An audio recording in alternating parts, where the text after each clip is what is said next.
Lines that intersect circles, arcs, and chords. The definition of a circle is the set of all points equidistant from a fixed point known as the center. A circle has an interior, that's the set of points inside the circle, and an exterior, and that's the points outside the circle. So here are some special segments and lines that you need to know about. A chord is a segment whose endpoints lie on a circle. I want to point out that on the next one, a secant is a line that passes through 2 points that are on the circle. Notice how that secant has 2 points. I could also talk about that chord, but the chord would have its endpoints on the circle. A secant is a line that passes through the circle. A chord is a segment that has endpoints on the circle. So if this was CD, I could talk about CD, the chord there still, but then I could also talk about CD, the secant.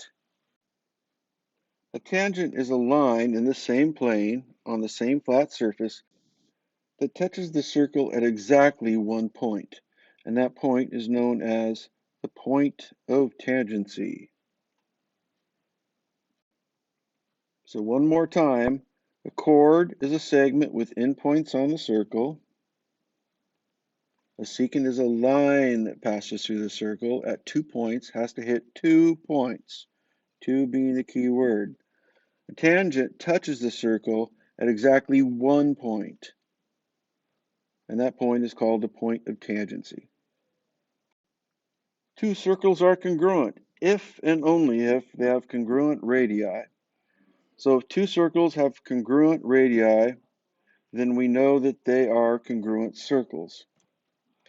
Concentric circles are circles that have the same center. Think of a dartboard. So these are concentric circles because they all have the same center right there in the middle. Two coplanar circles that intersect at exactly 1 point are called tangent circles. So if they touch at 1 point, like here, they're internally tangent, and here, they're externally tangent.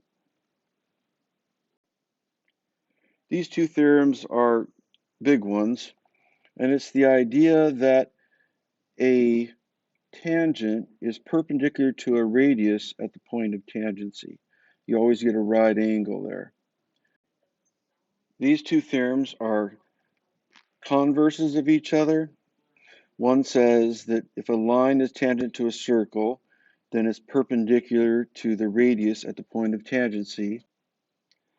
The other exchanges the hypothesis for the conclusion and concludes that if a line is perpendicular to a radius at a point on a circle, then the line is a tangent. The important thing here is that you remember that a tangent is perpendicular to the radius. And we get a theorem. If two segments are tangent to a circle from the same external point, then the two segments are congruent. This actually turns out to be fairly easy to show, and it uses what we just last learned.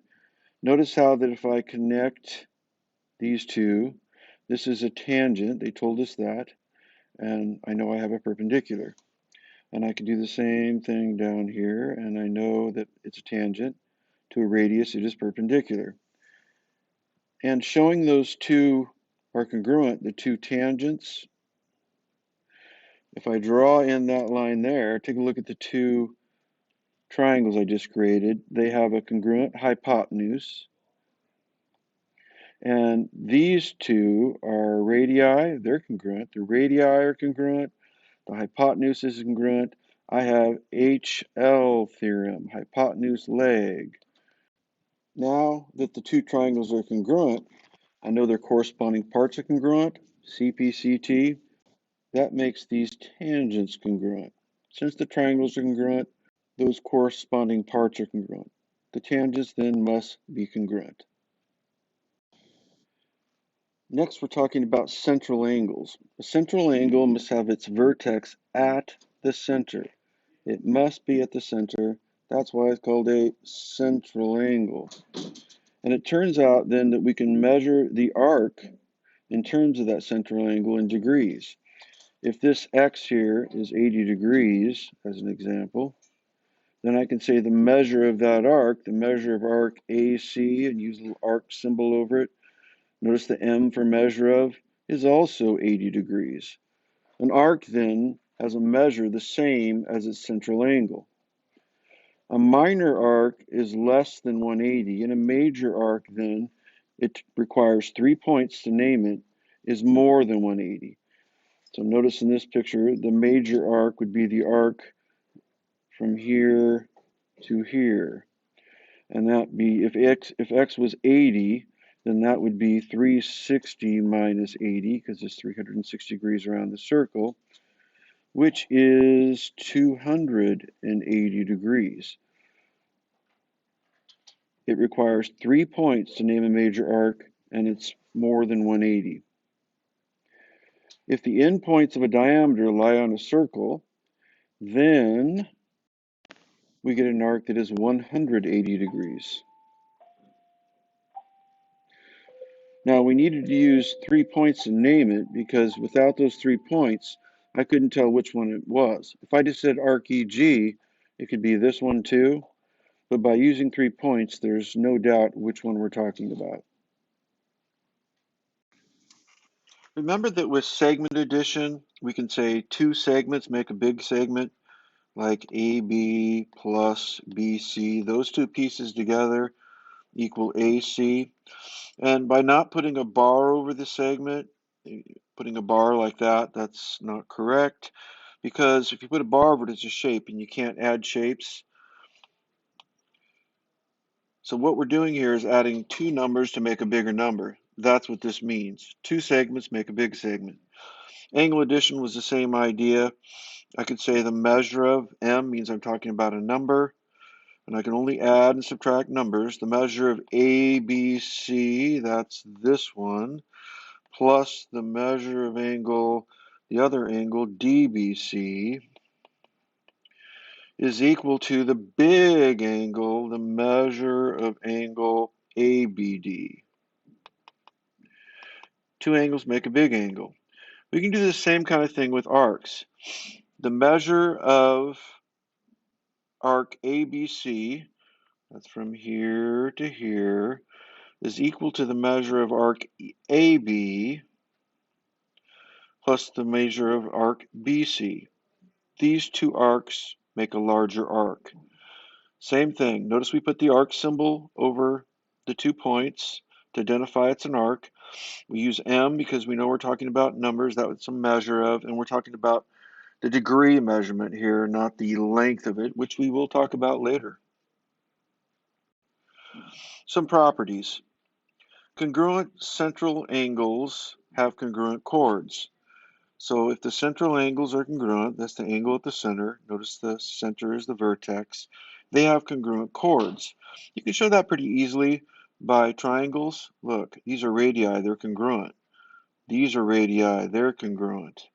And what we have is the central angles, side, angle, side in the 2 triangles.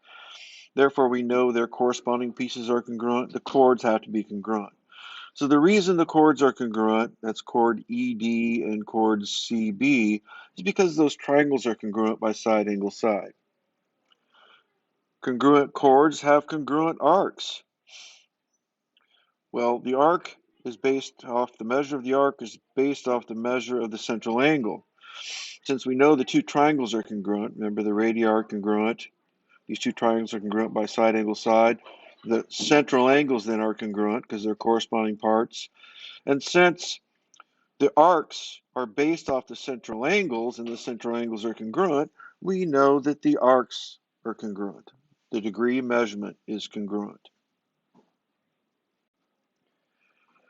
And lastly, congruent arcs have congruent central angles. We know that the measure of the arc is exactly the same as the measure of that angle. It's that same fraction of the circle, how many ever degrees that is. So if the 2 arcs are congruent, that means the central angles have to be congruent, because that's how we define the measure of an arc. It's equal to the measure of its central angle. 2 more theorems. And these are both fairly easy to prove. You could realize it without even memorizing the theorem.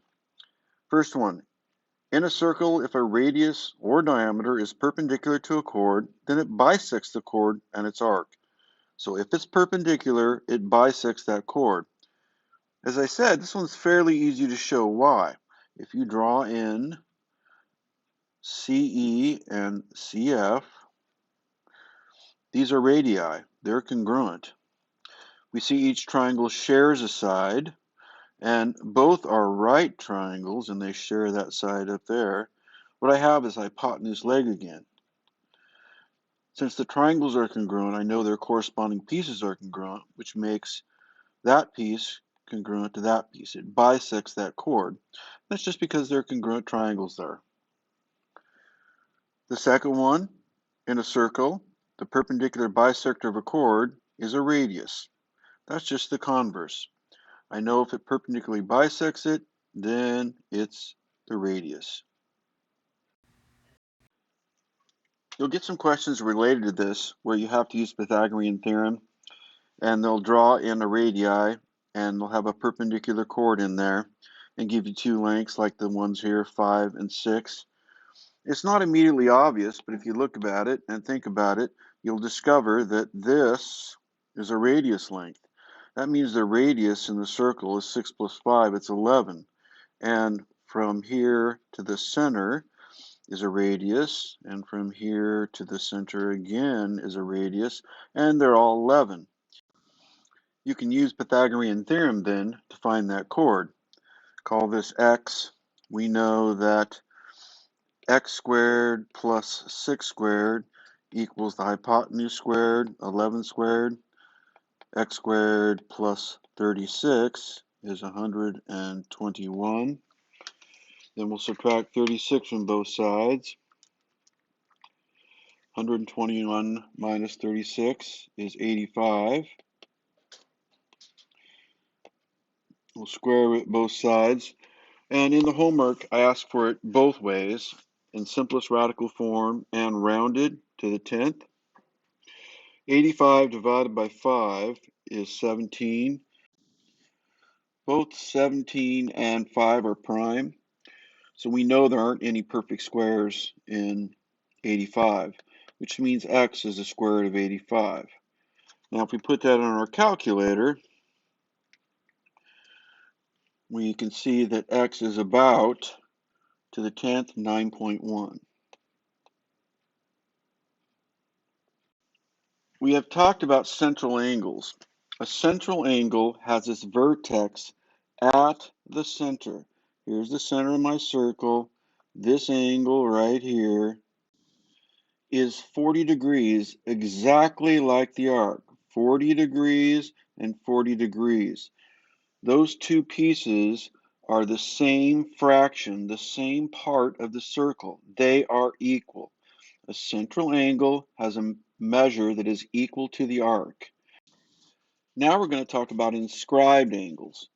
Inscribed angles, see the lines in blue, they don't have their vertex at the center, they have it on the circle. It turns out that an inscribed angle is half of the arc it cuts. And this arc, you can see, is 40 degrees. That makes this angle 20 degrees. And if I know that this is 20, that automatically tells you that this is 40. Notice that down here below, I've got another inscribed angle, and it's also half of that 40.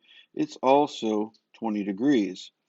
So something to note there then is that if inscribed angles cut the same arc, if they cut the same arc, sometimes you'll hear mathematicians say they subtend the same arc, meaning they cover the same part of the arc. If they do that, then they're congruent. An inscribed angle is half of the arc it intercepts, it cuts, or subtends, and a central angle is equal to the arc it intercepts.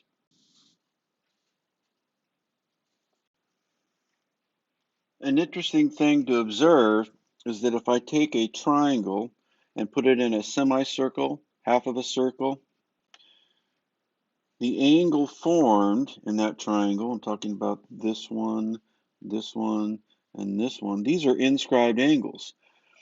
They cut an arc, intercept an arc from here to here that is 180 degrees.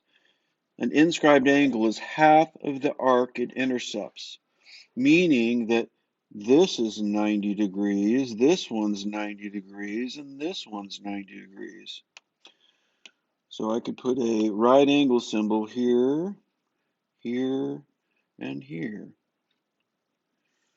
A triangle that is inscribed in a semicircle is a right triangle because it's half of a 180 arc. That angle at the top is half of 180 degrees. It's 90 degrees.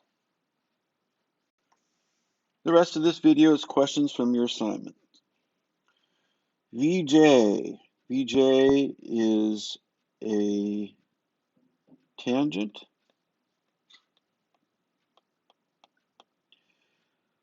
I could also put a line bar over it. It would still be a tangent. LV. LV is a segment. It would be a chord. Chord has endpoints on the circle. FV. Notice the line bar. This is a secant. Secant is a line that hits a circle in two places. FV. Well, that looks like the same thing, but notice it has endpoints. This is a segment, and that would make it a chord or a diameter. Both. It's a chord and a diameter. And FN is a radii, a radius. Question 5. You know that tangents from a point outside the circle are congruent. The reason you know that is if you draw these two in, these are right angles because a tangent is perpendicular to the radius. And if you draw in this segment, you have two congruent triangles. These are radii. They're congruent. Those two triangles share a side. What we have is HL theorem. We know that the triangles are congruent. That makes these two pieces congruent. They're the tangents. Tangents from a point to a circle are always congruent, which means you have an equation of 8/3 x plus 104 equals 1/4 x plus 17. What you want to do in this situation is eliminate the fractions. It just makes life easier. To do that, you want a common multiple of 3 and 4. You want a number that 3 and 4 divide into. That number would be 12. 3 divides into 12 4 times, and 4 divides into 12 3 times. It's the common multiple, or sometimes we call it the common denominator when you add fractions. So I'm going to multiply each side by 12. When I do that, on this side, I'm going to distribute and take the 12 to both. And on this side, I'll distribute and take the 12 to both. The reason I multiply by 12 is to cancel. 3 goes into 12 4 times. 4 times 8 is 32x. Then I'll take 12 times 104, and I get big number, 1,248. I'll take 4 into 12, and it goes 3 times, and 3 times x is 3x. Then I'll take 17 times 12, and I get 204. I'm going to get the x's on one side. I'll subtract 3x from both sides. 29x plus 1,248 equals 204.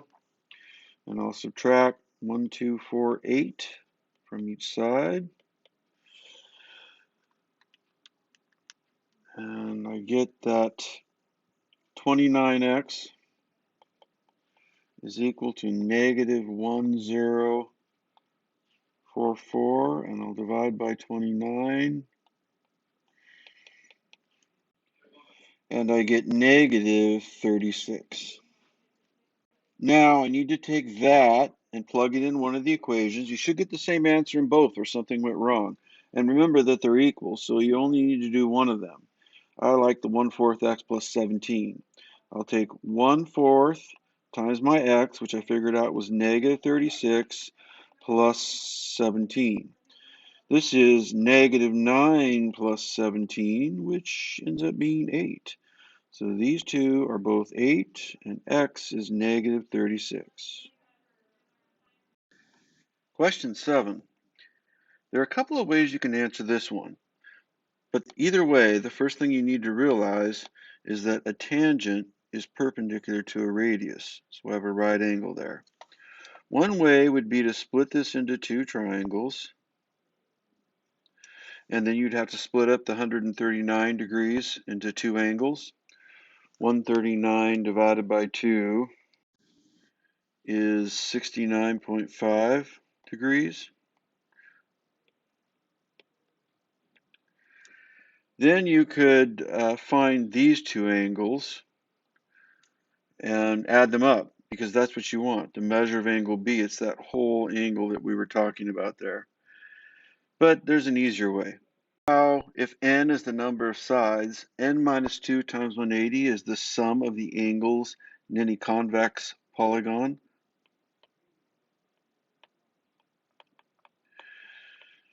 This shape, BNCY, is a quadrilateral. There are 4 sides, 4 minus 2 times 180, which is 2 times 180. Every single quadrilateral has 360 degrees in it. And these two are 90 and 90. I could find this angle by taking 360 and subtracting all those other angles. Subtracting the 90, the 139, and the other 90, and this would give me the answer. You could also call this x and make an equation. X plus 90 plus 139 plus 90 equals 360, and find x and you got it. But this is the shortcut. If you take 360 degrees, that's the sum of all of them, subtract off 3 of the angles, you're left with that 4th angle. It ends up being 41 degrees. This question is very much like the last. I know that from here to here, angle RXC, it has a measure of 148. If I take 148 and divide it by 2, I get 74. So each of these is 74. And I know that these are 90. And I'm trying to find RMX. I only want one of these. So probably the way to go is to use the triangle to find this one. If you called this x, you know that your x plus the 90 plus the 74 is equal to 180 in that triangle. Or if you like, you can just take 180 and subtract the two angles, 90 and the 74, and what's left is that 3rd angle. It ends up being about 16 degrees. 16 is our answer. You'll like this one. Remember, a central angle and an arc, they have the same measure. So in this case, the central angle is 156 degrees. What's the measure of the arc? Well, it's also 156 degrees. Question 13. In question 13, we're given a right angle. That's angle APY. We know that angle TPA is 42. Looking at the picture, notice we have vertical angles. This one is also 42 degrees. Now, we know that if this one is 90, that this one is 90. So this angle here, angle MPY, is going to be 90 minus 42, which is 48 degrees. Now we can subtract and find some other angles. This one, for example, from here to here is 180. So if I did 180 minus 42, I would get this one. That's 138. Now we have all the central angles figured out. We can figure out the measure of the arcs. YTM, that is a major angle. It must be more than 180, at least that's what we'd expect. YTM, whoa, YTM goes clear around to there. Well, I could add all those up. 42, I could take 42 plus 138 plus 42 plus 90, and that would give me the answer. But maybe a quicker way to do it is just to say, hey, there's 360 degrees all the way around the circle. And if I subtract out that angle that's not in it, that's the 48. These two should give me the same answer. And they do. We get 312 degrees. The other arc we're looking for is MAW, M-A-W. We'll change colors here, M-A-W. That's from here, M towards A, A-W, which is all the way around to here. Well, that one, you could again, we're just not going to include this angle here. You could add up all those angles, 48 plus 90 plus 42 plus 138, and that would be it. Or we could do 360 minus the angle that's not included, that's the 42, and both of these should give me the same answer. Both turn out to be 318 degrees.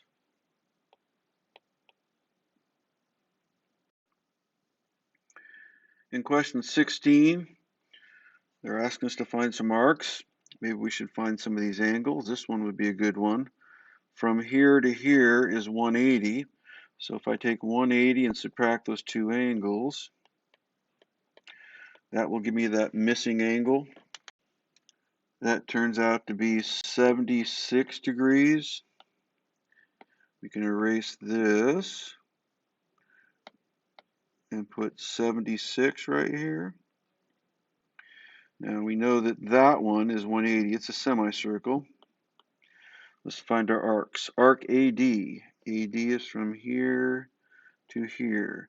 To find AD, the measure of AD, I would take and add the central angle 70 to the central angle 76. That's 146 degrees. RAH. RAH, let's change colors. RAH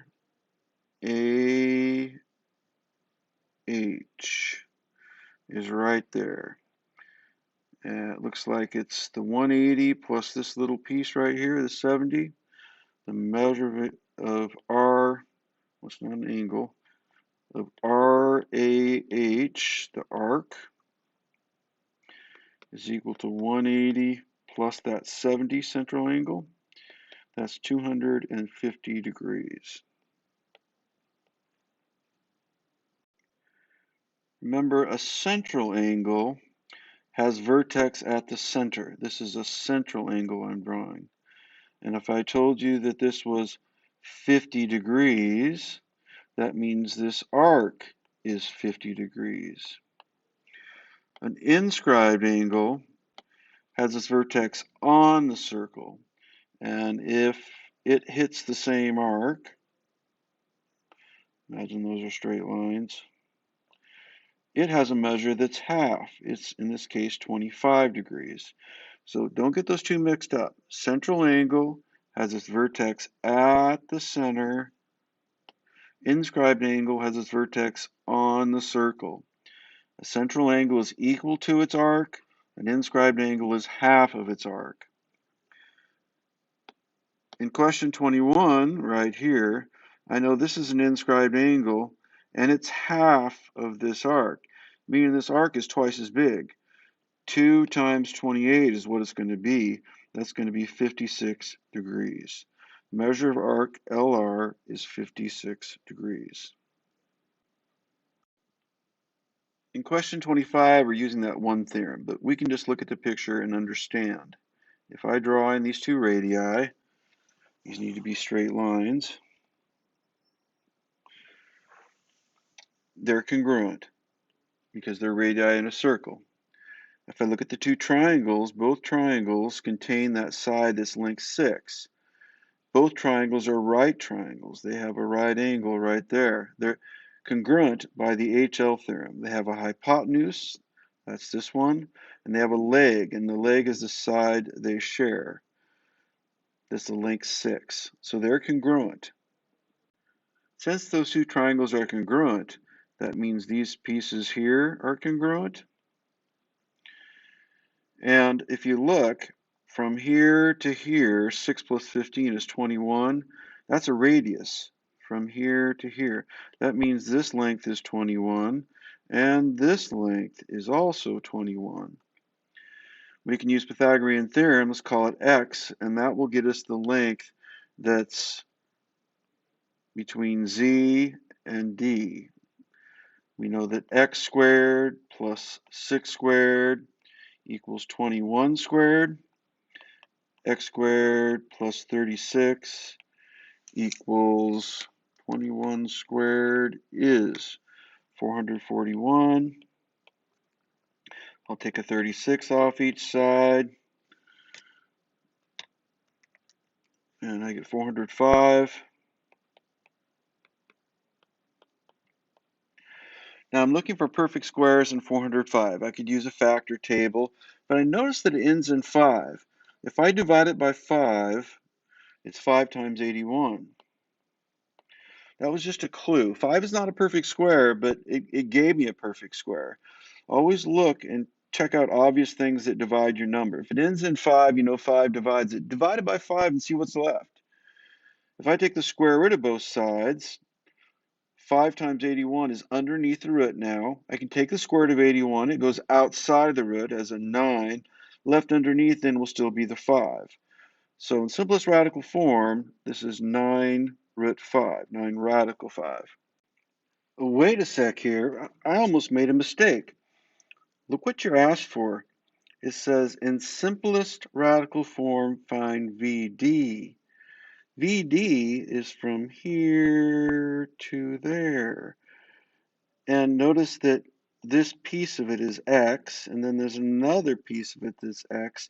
I need to double this. I need to take 2 times 9 root 5 to find the length VD.